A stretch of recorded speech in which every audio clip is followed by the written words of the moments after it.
Hey folks, I am just leaving the office. We're going to go to the comments for the topic today. And it's going to be, I think it says, I dink, therefore I am. Okay, it's a good topic. Oh man. Okay. Hi Nick, I'm a software engineer at a big tech company and recently got a new manager. She joined in 2025. She is much more micromanagey than my previous manager, which I've been trying to navigate as frustrating as it might be, which is very frustrating. My real problem is that she has unrealistic expectations on the amount of output I produce. For context, I have 6 years of experience and I've been at the company for 3 years. Consider themselves a strong IC, and annual reviews corroborate that. It's good. I've tried walking her through each step I've taken, which thankfully keep a daily log, gather requirements, root cause analysis, documentation writing, drive alignment, etc. But she remains insistent that I should be done a week earlier. Am I getting managed out? Do you have any advice on how to move forward? It's been discouraging, feeling like my work, which I feel has been thorough, is not appreciated. So thanks very much for writing that in. I appreciate the thought, the detail. We'll see what I can do here. So we got over an hour to drive home. Give me a break, man. Okay, cool. Good start. So friendly reminder, if you want questions answered, leave them below in the comments. If you're new to the channel, that's what I try to do on this channel. Otherwise, I go to Reddit.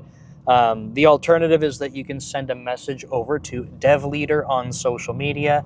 That is also my main YouTube channel where I primarily have like C# programming videos, but there's also a podcast and there's a live stream every Monday at 7 p.m. Pacific. And the live stream is based on topics generally from this channel, which is pretty cool. And it's really great to see people from Commute heading over to the DevLeader. Can't even speak. DevLeader live stream. It's harder to say than you might think.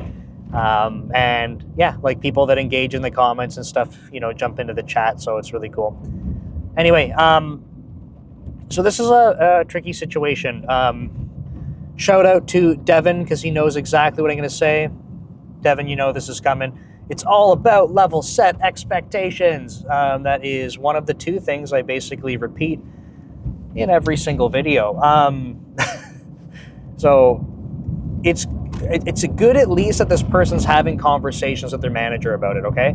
So I want to highlight that it's not, hey, 1 year went by before having a conversation with my manager about performance stuff, and I had a surprise, and this is all bad, and what the hell do we do now? So silver lining, at least conversations are happening, okay?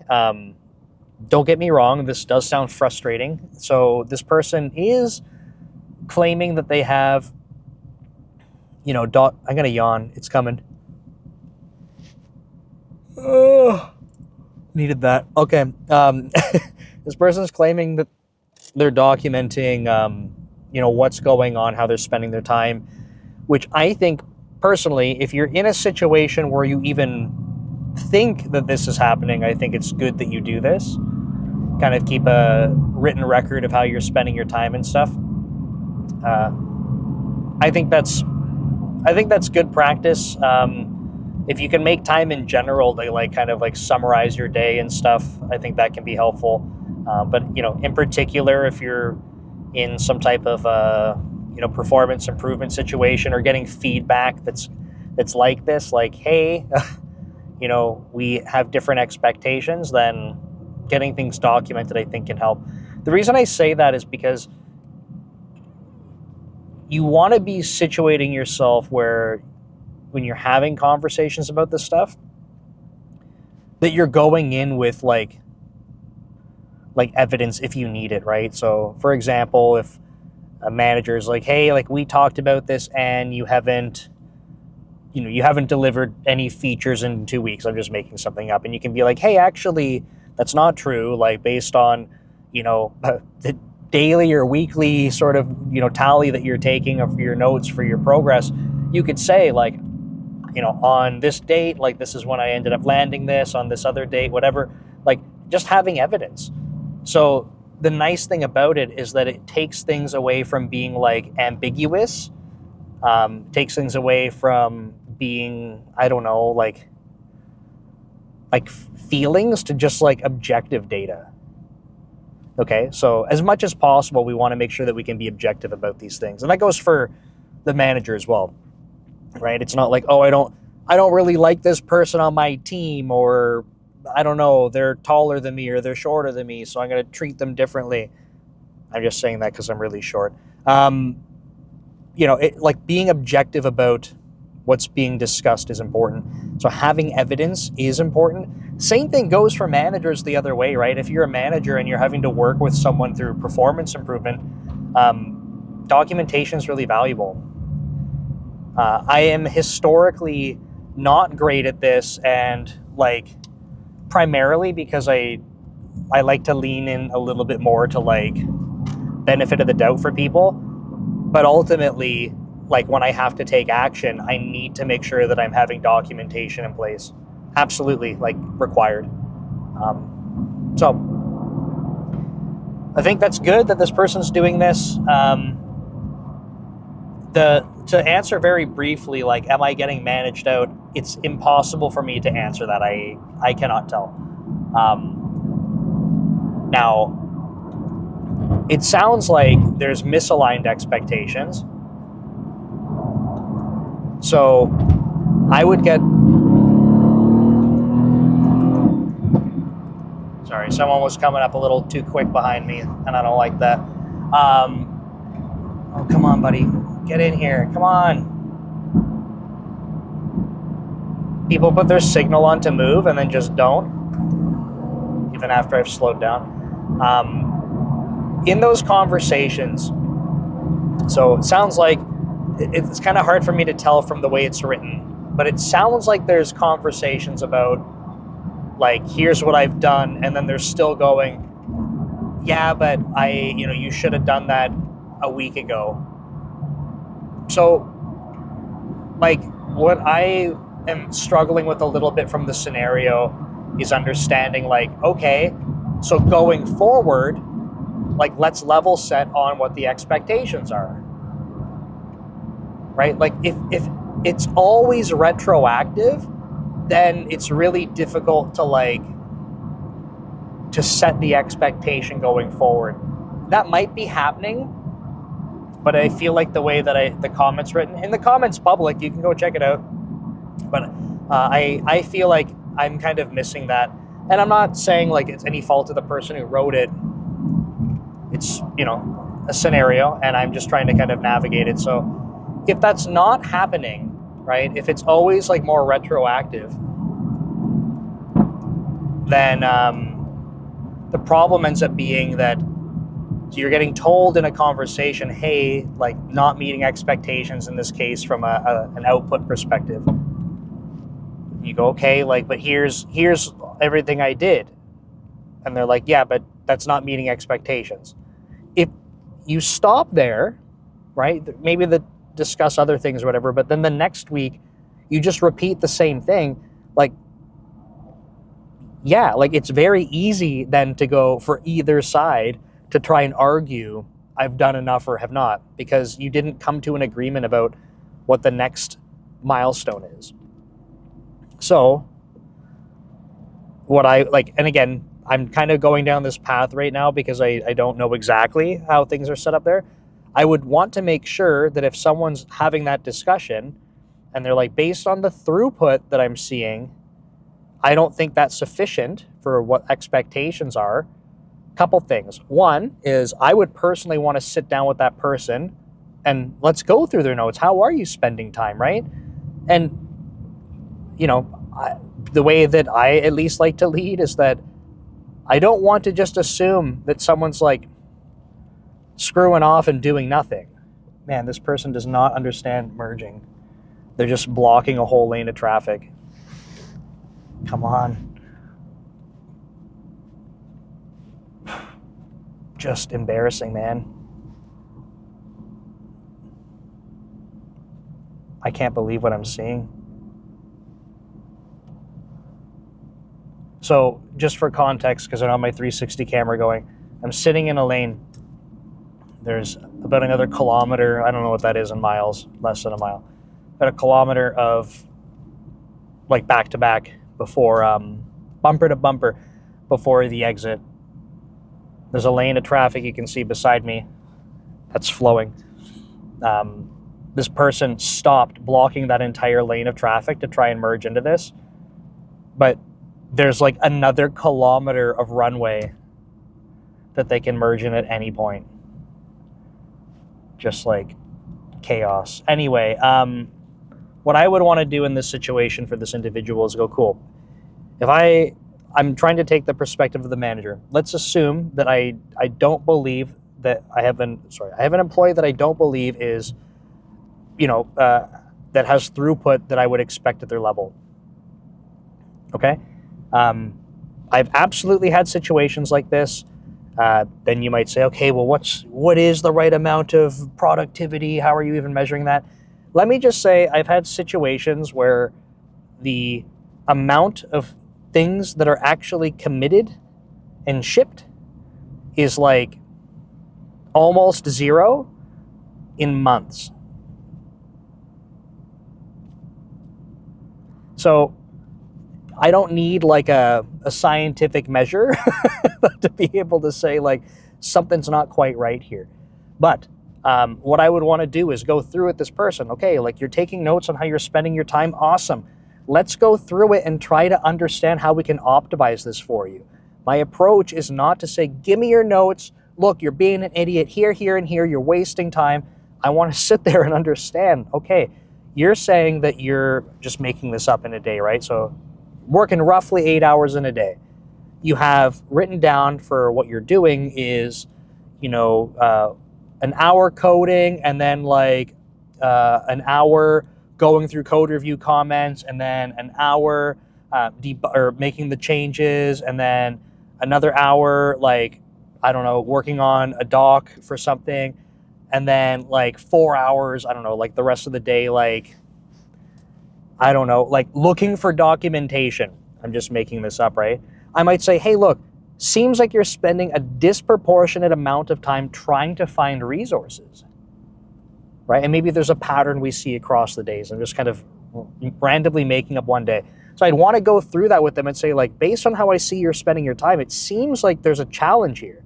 And that doesn't mean that this person is dumb or they're bad or whatever. It's just like how you're spending your time is disproportionately something I don't think is a good use of your time.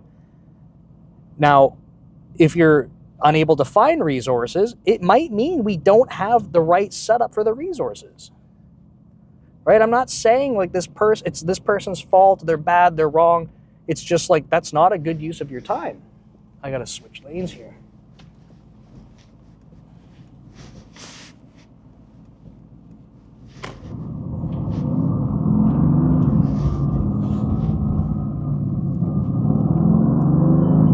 Cool.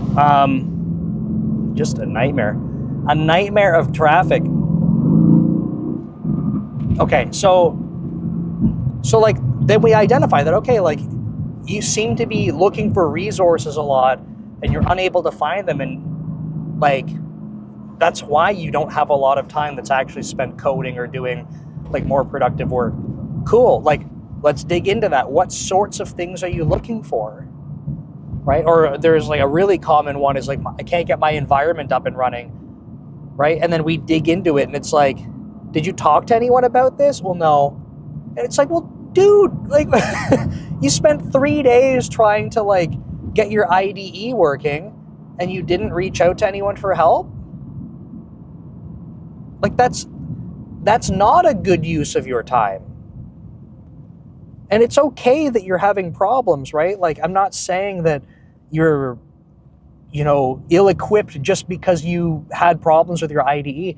I'm saying we need to talk about when you ask for help. Like, if you're researching something, you're trying to debug and uncover something, like spending extra time on that could be valuable.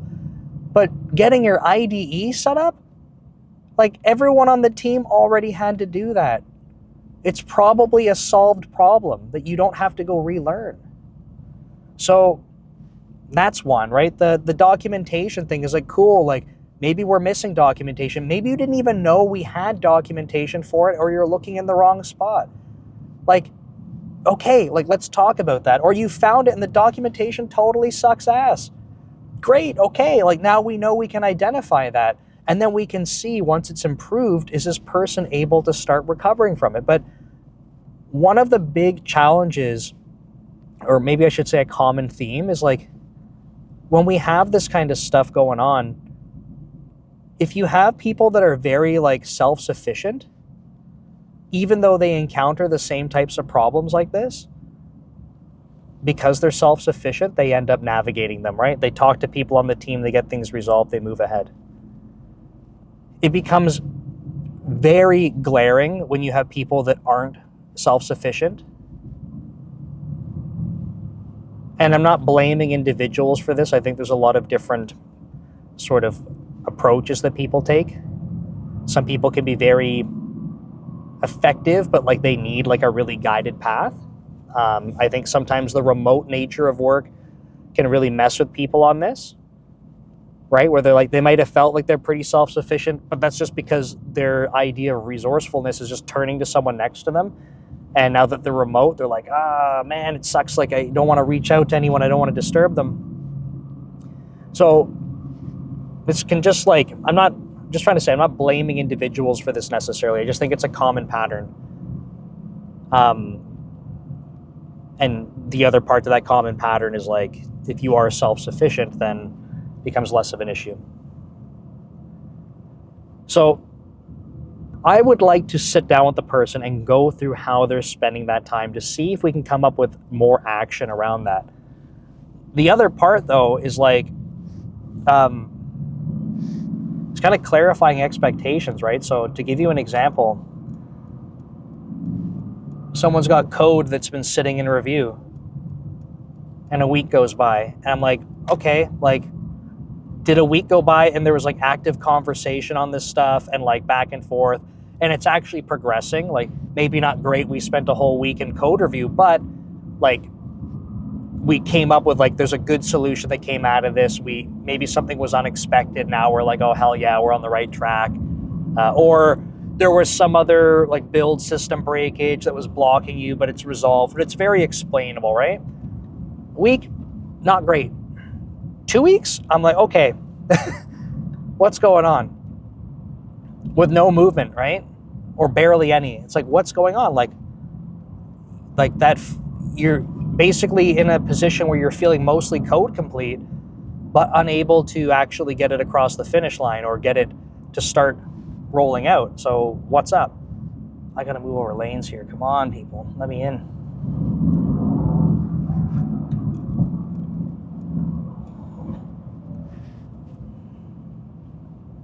And then the problem gets worse and worse, because I've seen stuff for 3 weeks, a month, with little to no change.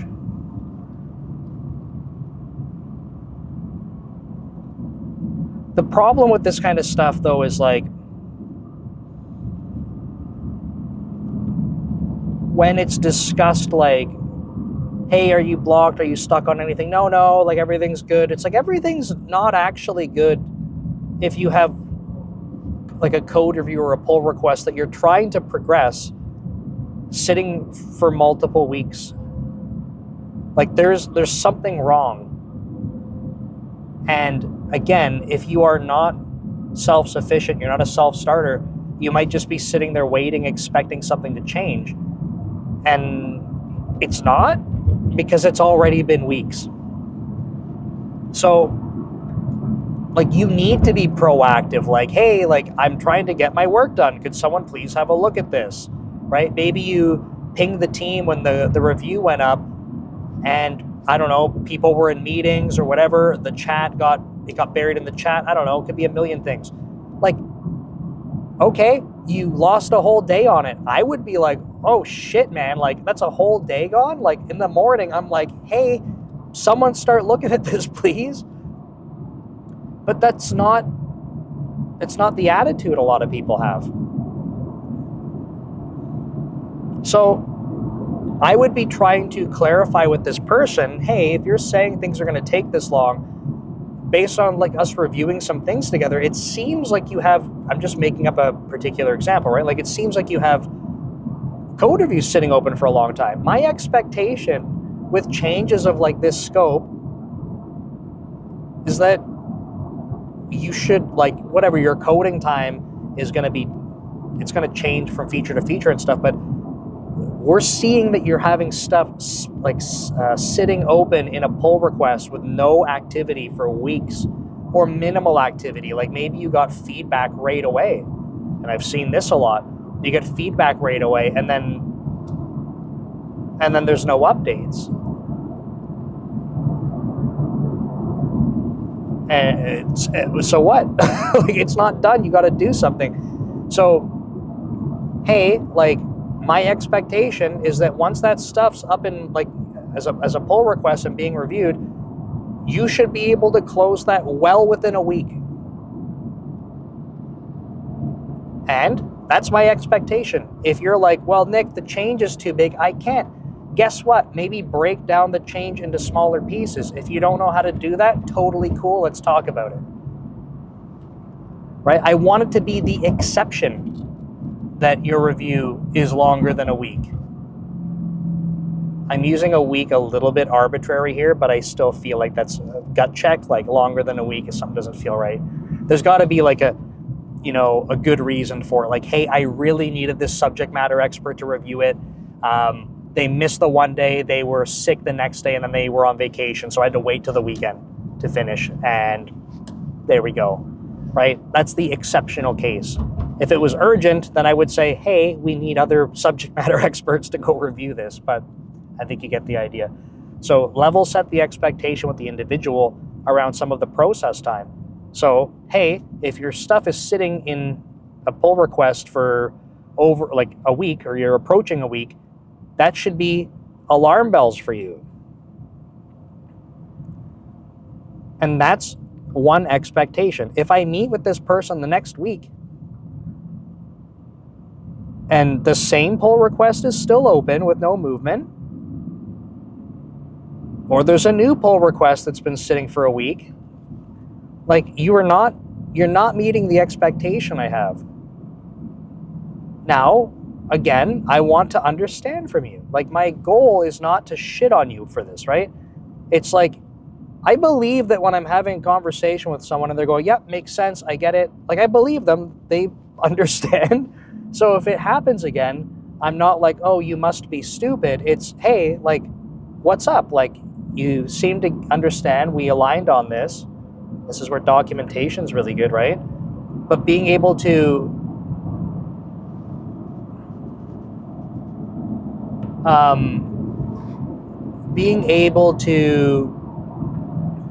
I lost my train of thought because there was a message on my phone.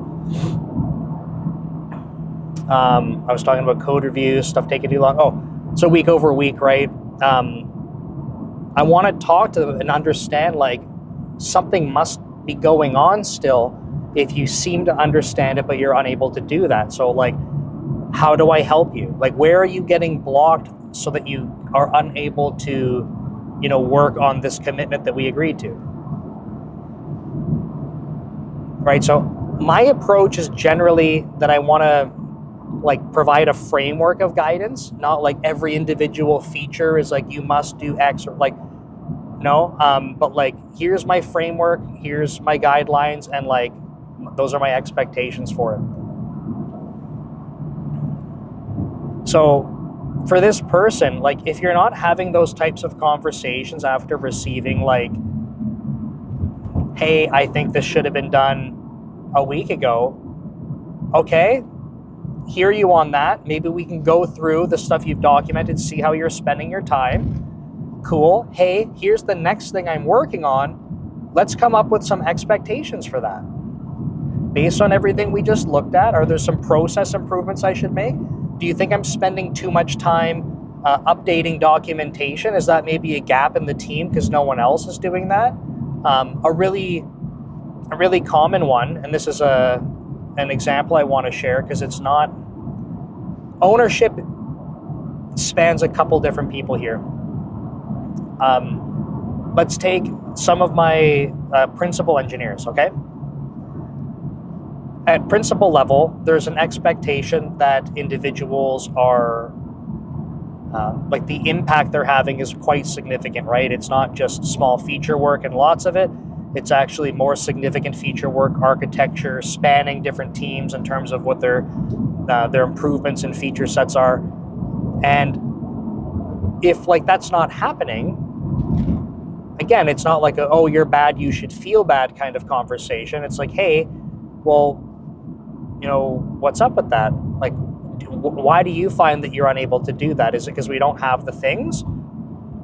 Or they're not, like, you're distracted by other stuff? And I found it to be a common theme. This person's going to try to... That's not very smart. Don't shake your head at me, lady. I tried to pass... I don't even want to explain it. Anyway, started tailgating me and then shaking her head at me. Like, sorry, you're actually the dumb one here. With some of my principal engineers, the challenge has been that when there's such a sort of like volume of, help needed to maintain the service, the challenge ends up being that because they're experts, they're like, I keep getting pulled in to help with things. And it's like, okay, so here's this interesting situation. Their time is very valuable. Everyone's time is valuable. In terms of the impact that they're able to have at principal level, this applies for senior engineers as well. Just using principal to kind of go the furthest end of the spectrum for like direct reports I have. Their time is better spent on larger scope, larger impact work. Because they're subject matter experts, when they're pulled in to go do firefighting, that time is taken away from that style of work. But then it's a resourcing problem, right? It's like, okay, so you don't want me to put out the fire. So you don't want the fire to get put out? And it's like, no, I want the fire to get put out, but at some point, someone else has got to put out the fire. Well, no one else can put out the fire, Nick. Right? There isn't someone else on the team that has the knowledge and the experience in the space. So if you want the fire to get put out, I have to jump in to do it. So it's a really good like balancing act to try and have a conversation about, because it's responsibility on the individual and for me. If I can't help make adjustments in our team to be able to free up the principal software engineer, the senior software engineer, because they are a subject matter expert, if I can't help free up their time, they will never get sufficient time to do the impactful work that is expected of them. And they're just trying to do the right thing. It's a tricky balance.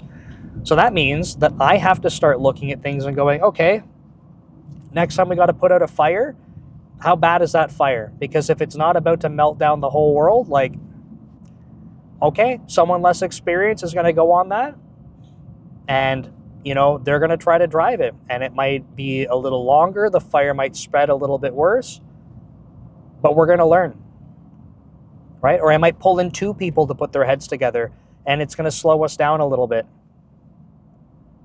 And yeah, it might not get solved as quick as the one expert could do it, but now I'm going to have two people that learn. So we have to like slow down to speed up over time. Just one example. I wanted to share this though, because that's an interesting conversation to have when level setting expectations on this kind of stuff.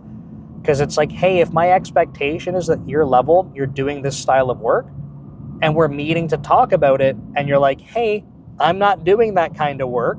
It's not that you don't want to or you're not capable, but guess what? My time's spent doing this other shit. Cool. Okay. Like, let's talk about that. So then I need that person to understand this is, the expectation. They explain their time, and I go, okay, cool. When you have these types of things come up, you can feel free to pull me in. If you're like, I don't know how to balance it, it seems like a fire. Let's talk about it, right? I can discuss with you, how urgent is this actually? If you're like, world's on fire, I'm like, okay, I hear you. We got to do something right now or yesterday. Cool. But if the world's not on fire, then at least we talked about it. Let me go find someone else to help and free you up. So I think it's really important that when you're having these conversations about expectations, you need to be talking about going forward. Like, let's learn from what happened. Let's understand it. But like, now going forward, here is the expectation. Now, are you on the same page? Because I don't want to leave the conversation, or I don't want it to like be done. We can always follow up with more or whatever, but I don't want to just like walk away from it if we're not both in agreement. I want the person to understand. And then I want to make sure they feel good about the actions that can be taken. Because they, like this person, and their comment is kind of like, I think I understand what my manager's saying, but I don't think it's realistic. So to me, that conversation's not done. So if I were the manager and I was, I don't know, I was saying, hey, I think like, you know, work at the scale you're doing shouldn't be taking this long because you're spending more time, and maybe that's where I leave it, right? I'm like, your change, that's not like a 1 month kind of change to land the code. I just don't think it is, and I think that should probably be something in the order of like half that time or less. If that was the expectation I was setting and the person was like, well, I disagree. Like, I'm not like, this is me, I'm not like mad at the person. I'm not gonna be like, well, you're not allowed to disagree or have an opinion. Like, why do you disagree? Why do you think that work should be so much time? Right? And then we talk about it, and then they might say, it takes me 2 weeks to get someone to look at my code. Okay, like that's where we need to talk about that. I'll give you another brief example. I had a more junior engineer. I had him estimate something. We were having a conversation about some work that had to get done, and said, hey, like, you're going to be tackling this. It's kind of in a space he's familiar in. So like, what are your, like, you know, not going to hold you to the exact dates, but like roughly what are your ETAs for this? And just for a couple changes. And he basically scoped them out over the course of like 2 months. And I'm not, if he ever listens to this, we've had a conversation about it. I'm not picking on him for doing what he did by any means, because what he did was he wrote he was like, it's going to take this long. I was like, whoa, like break that down for me. Like, why? Like, what does that look like? And then he walked through it, and it was like, I think one of the line items was like, it was going to take like, I think there was two things going on. One was like, it's going to take like a month to test. And it was like, it should absolutely not take a month to test that. That's 4 whole weeks to test it. So like, tell me, and again, it's not like, oh, you must be stupid. It's tell me why, like walk me through that thought process, because 4 weeks is a long time to do anything. So tell me why. The next part was that some of this work can absolutely be done in parallel, and it was structured to be completely sequential. So we talked about these things, and it was good. It was like, oh, you know, back and forth, like, okay, like, this is how I was thinking about testing it, here's why, but we're talking about this other thing instead. Okay, that makes sense. I can easily cut back on that time. So if you're not going through some of these details and like explaining the thought process and going back and forth on it, you're not like digging into where the time sink is and understanding. And it does take both sides to go through it. Now, it sounds like 20 minutes left on the drive, which is nuts because it's not 20 minutes to get home from here. So that's scary. But I want to start talking about a bit of a different angle here. So a lot of when I talk about things, it's like from my perspective as an engineering manager, and that's what you've been getting basically this whole time. Now, let's assume this manager isn't the greatest manager in the entire universe, which is obviously me, right? Just kidding. But let's assume that this manager's like, you know what? I'm done with this person. Like these conversations are just whatever, like words are wind at this point. Like we're just getting through this and this person's out of here. Like I'm working on getting them out. What do we do? I would say that if you've been trying to move these conversations forward to be a little bit better in terms of clarity on the expectations, they're not going anywhere. Or they are, and you're getting more clear expectations and you fundamentally disagree with them, I would say it's time to like start looking. I personally think it's worth investing time into understanding what those expectations and stuff are. But if you are actively trying to say, hey, I need clarity on this, I want to understand better, and you're not getting that, like that's also like, you can't get the clear expectations. Like maybe you got a shit manager, or maybe they've already just kind of given up on doing whatever, which is hard because I don't know, like this person said they've had good performance reviews and stuff. There's no reason to think that. But we don't know what the manager's thinking, right? I don't have them sitting in the car with me. I've never talked to them. Don't know who they are. So, don't know. But I do think that if you're trying to get clarity and it's not happening, or you fundamentally disagree once things are made very clear. To give you an example, if I can't even think in my role for something like this, but I wanted to give like an AI example, or if I was like, hey, maybe let's do one-on-ones, okay? If I was like, hey, I have like 12 direct reports, and if I were to do one-on-ones every week for half an hour, 12 times half an hour is 6 hours. It's going to take me 6 hours of my week, at least, because buffer around that, to do one-on-ones. If someone was like, oh, well, no, it shouldn't take you that long, just do AI notes for them, right? Just like get them to use AI notes and summarize what they did, and then you can use AI to kind of summarize your thoughts back, and then you can probably cut that down into like an hour. I would fundamentally disagree with that, right? That's probably a stupid example, but I think you get the idea. If someone was telling me how to do my job in a way that I fundamentally disagreed with, the pay better be so good that I'm like, okay, well, you're paying me and I'll just do this. But I don't, that won't last long. So I would say if you fundamentally disagree, time to start looking. I don't see another way. And now to start looking doesn't have to be like necessarily the end of the world. Like depending on the company, maybe it's a team change. I have done team changes before. I've been very happy with team changes. Not very happy sitting in traffic in the last little stretch here. This is nuts. Oy. But yeah, it's hard to know / impossible for me to know if they're trying to manage this person out. It's tricky too because we only get, not that I doubt this person and what they're writing, but like we only get one side of the story. This is how things always are when people write in, and I want to give them the benefit of the doubt. But it would be interesting, right, if we had the manager's perspective, maybe we uncover something different.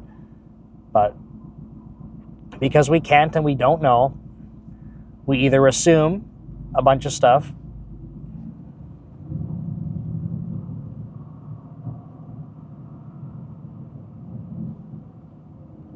I don't think it's either. I think you just have to assume a bunch of stuff, or you kind of just acknowledge, like, we don't know. So I don't know. I don't want to assume too much. The assumptions just give me different paths to kind of walk down. But I certainly hope this person's not being managed out like that, at least. If they are, I would, like I said, keep up on the documentation side of things. And also, I guess if you're documenting things, if you're trying to get clarity. Like, okay, the way I was framing it was like, okay, you talked about what happened. What about going forward?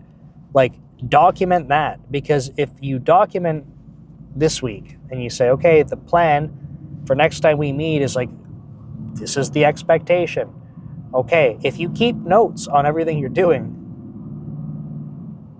that's relevant, right? You're keeping notes, and then you go into the next meeting and you're like, okay, did the things, and they're like, well, no, like, here's something else. It's like, okay, but we agreed I improved on that one thing. Cool, what's the next thing, right? You keep going through this process. If you're not documenting it in terms of the things that you're addressing,